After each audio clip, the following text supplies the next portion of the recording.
Hi, I'm Glenn Thayer, and I have with me today Heather Lutze, Search Engine Optimization Diva. Thanks for being with us here, Heather. Thank you. It's a great title. You know, everybody's got to have a title, and Search Engine Optimization Diva, I think, is ideal. I'll work with it, absolutely. Well, now, you have a new book that's coming out. Yes. And when is that book coming out? It'll be out this fall. And what's the title? It's called The Findability Formula, Easy Search Engine Marketing. And what can people expect out of the book? I think they can expect a non-technical, easy guide to how to market their business on the internet. And I think search engine marketing, or SEM, has been notoriously complex. And you have to know someone's brother who knows that business, that you hire at great expense to actually figure out how to do it correctly. Now, you have that experience, though, I because now tell me a little bit about your background. Well, I was a web designer for many years and developed hundreds of websites, and then decided that I was building all these gorgeous websites, but no one was ever actually seeing them, to great frustration of my clients and myself, quite frankly. And so I sold that business and decided that I was going to do internet marketing. So I went to work for a .com. And what .com is that? It was mshow.com, and they had a tremendous amount of budget for branding. We all love branding. And that means spend it however you can to create buzz and to take us to initial public offering, or IPO. So I had 1 year to spend about $3 million with all the major search engines. And it gave me a fast-track education and this is in 1999, I started doing this. So it was very early in the process.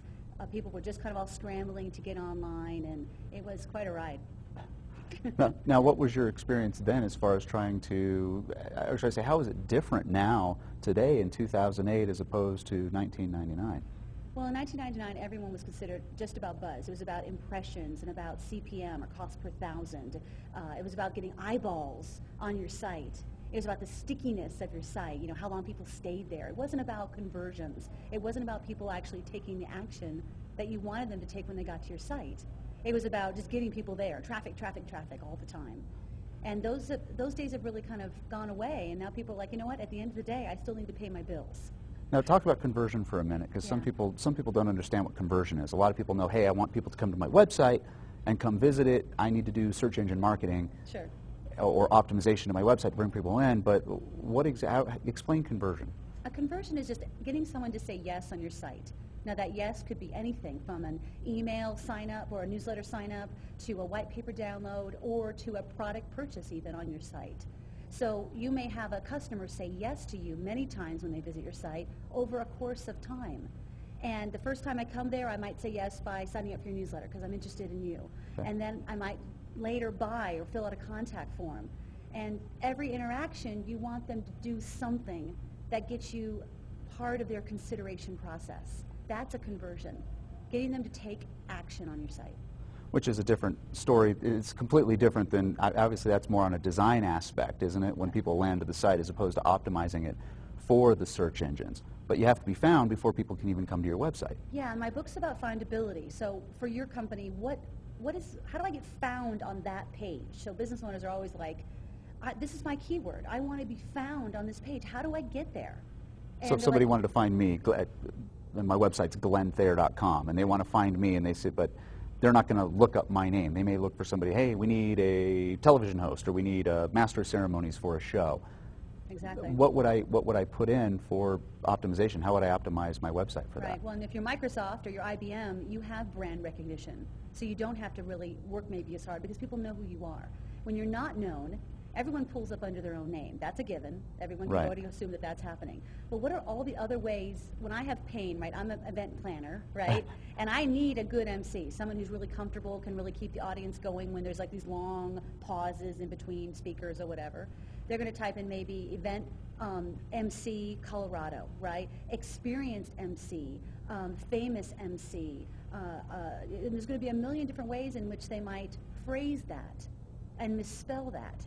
And as your job and responsibility as a business owner is to have a list of every way in which they might search for you and give them a great result when they do see your result, your search result in the search engine.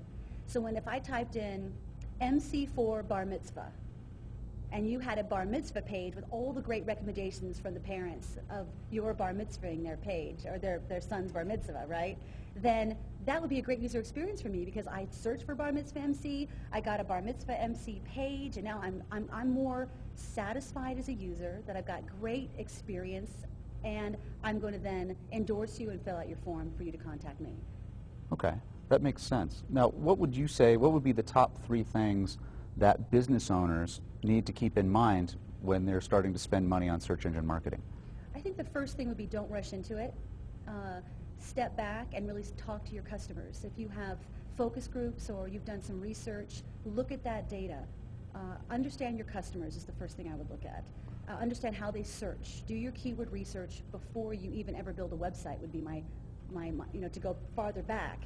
The customers that come to us that have just starting a new website design are the customers we have the greatest success with, because we can really evaluate what are the real pain factors when people hire you, and how can you speak to that on your website. So is that more like usability testing, like maybe have a demo site, if you will, Sure. and bring people into maybe a focus group, like let's go to the website, go find my website, and click Absolutely. around, or...